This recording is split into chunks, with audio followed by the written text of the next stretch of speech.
Manusia merupakan makhluk sosial yang tentunya memiliki kebutuhan sehari-hari.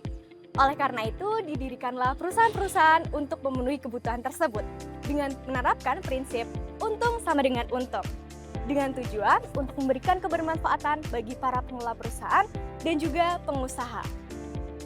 Pengertian perusahaan secara luas adalah suatu badan usaha yang menjalankan bisnisnya dengan tujuan untuk memperoleh manfaat. Hal ini sejalan dengan apa yang dinyatakan oleh Kansil bahwa pengertian perusahaan adalah segala bentuk badan usaha yang menjalankan segala jenis usaha yang sifatnya tetap dan terus-menerus. Perusahaan tersebut pun didirikan, beroperasi dan juga berkedudukan di dalam wilayah negara Indonesia dengan tujuan untuk mendapatkan keuntungan ataupun laba. Pihak-pihak yang mengelola perusahaan dan juga bisnisnya dapat disebut juga sebagai pengusaha. Pada umumnya, pengusaha merupakan pihak yang menjalankan perusahaan, baik itu perseorangan ataupun bekerja sama dengan pihak lain. Secara yuridis, dapat dilihat pada pasal 1 angka 5 Undang-Undang Nomor 13 Tahun 2003 tentang Ketenagakerjaan bahwa pengertian dari pengusaha adalah orang perseorangan, persekutuan, ataupun suatu badan hukum yang menjalankan perusahaan milik sendiri ataupun perusahaan yang bukan miliknya. Pengusaha tersebut dapat mengelola perusahaan, baik perusahaan yang berada di dalam wilayah Indonesia ataupun yang berada di luar wilayah Indonesia. Ketika pengusaha mengelola perusahaan, maka eksistensi dari pengusaha dapat dikategorikan dalam 3 hal. Yang pertama adalah pengusaha yang bekerja sendiri. Yang kedua adalah pengusaha yang bekerja dengan bantuan pekerja. Yang ketiga adalah pengusaha yang memberikan kuasanya kepada orang lain dalam menjalankan perusahaan. Berdasarkan kategori tersebut, dapat disimpulkan bahwa seorang pengusaha dapat menjalankan bisnisnya baik perseorangan ataupun bekerja sama dengan bantuan pembantu pengusaha.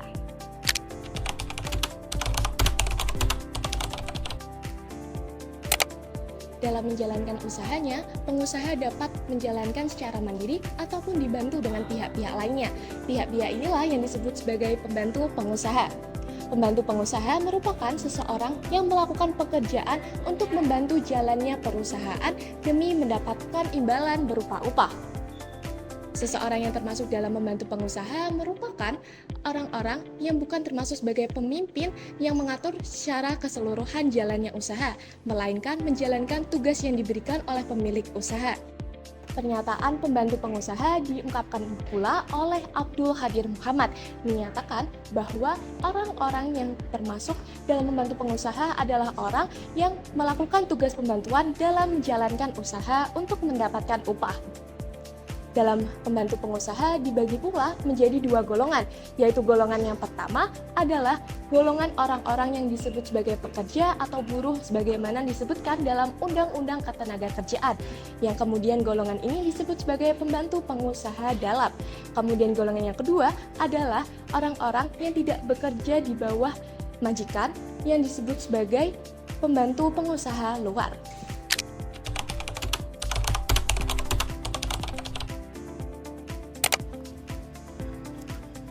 Pembantu pengusaha di dalam perusahaan adalah seseorang yang memiliki hubungan subordinatif atau hubungan tidak sejajar dengan pengusaha, sehingga pengusaha dapat mendelegasikan tugas-tugas dan kewajibannya terhadap pembantu pengusaha di dalam perusahaan. Lebih lanjut, pembantu pengusaha di dalam perusahaan terdiri dari beberapa pihak, yaitu yang pertama adalah pelayan toko, yaitu seseorang yang bertugas untuk melakukan pelayanan di dalam atau di luar perusahaan, seperti contohnya pelayan toko dan juga kasir. Kemudian yang kedua adalah pengurus filial, yaitu seseorang yang memiliki kewenangan untuk mewakili suatu cabang, sehingga pengurus filial dapat mengelola dan memanajemen suatu cabang perusahaan. Kemudian yang ketiga adalah pekerja keliling, yaitu seseorang yang bertugas di luar kantor ataupun di luar perusahaan untuk memasarkan ataupun memperbanyak adanya jual beli dari pengusaha dan juga pembeli.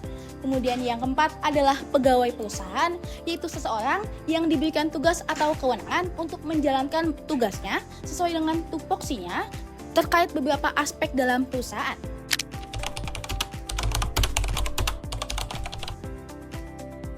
Nah, beralih ke pembantu pengusaha di luar perusahaan. pembantu pengusaha di luar perusahaan adalah orang-orang atau pihak-pihak yang membantu perusahaan di luar perusahaan. Mereka memiliki hubungan dan kedudukan yang sejajar. Hubungan atau kedudukan yang sejajar ini biasa dikenal dengan hubungan hukum koordinasi. Pembantu pengusaha di luar perusahaan antara lain yang pertama adalah agen perusahaan. Agen perusahaan adalah orang yang memiliki perjanjian tertentu dengan perusahaan yang mana ia menjadi suatu perantara dari perusahaan yang diwakilinya tersebut.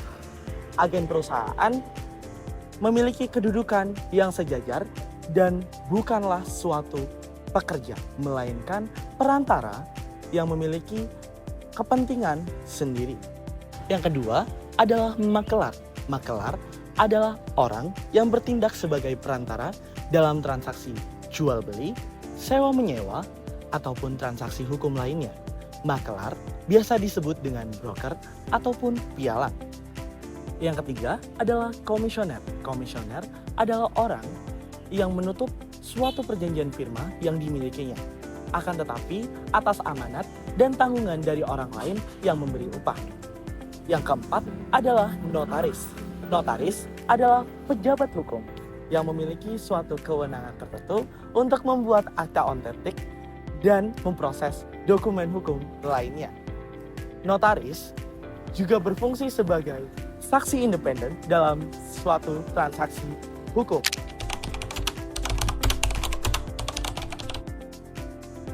Hubungan kerja pembantu perusahaan di dalam perusahaan dengan pengusaha adalah hubungan kerja perjanjian kerja sebagaimana termaktub dalam buku 3 pasal 7A bab 7A pasal 1601 junto pasal 1600D dan pasal 1603Z KUH Perdata, yakni pekerja berkewajiban untuk melakukan pekerjaan sebagaimana dibebankan oleh pengusaha dan pengusaha berkewajiban untuk memberikan upah atau gaji kepada pekerja.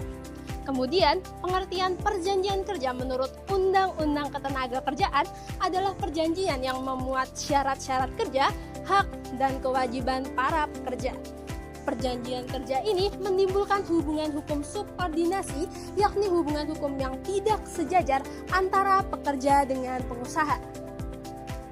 Hubungan kerja pembantu perusahaan di luar perusahaan dengan pengusaha adalah hubungan kerja pemberian kuasa sebagaimana termaktub dalam buku 3 bab 16 pasal 1792 sampai dengan pasal 1819 yang menyatakan bahwa perjanjian pemberian kuasa adalah perjanjian di mana seseorang memberikan kuasa kepada orang lain atas nama pemberi kuasa untuk menyelenggarakan suatu urusan yang menimbulkan hubungan hukum koordinasi atau hubungan hukum yang tidak sejajar antara pekerja dengan pengusaha.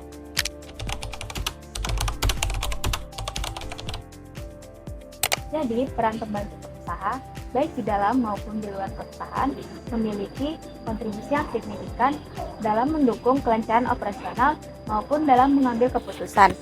Nah, di dalam perusahaan, pembantu pengusaha ini berfungsi untuk mengelola berbagai tugas administratif, memfasilitasi komunikasi antar departemen, serta membantu dalam perencanaan dan pengorganisasian kegiatan. Sementara itu, di luar perusahaan, mereka berperan dalam membangun dan menjaga hubungan antar mitra bisnis, pelanggan, serta pemangku lainnya. Nah, dengan demikian, keberadaan pembantu pengusaha sangat penting untuk meningkatkan efisiensi dan efektivitas perusahaan dalam mencapai tujuan strategisnya.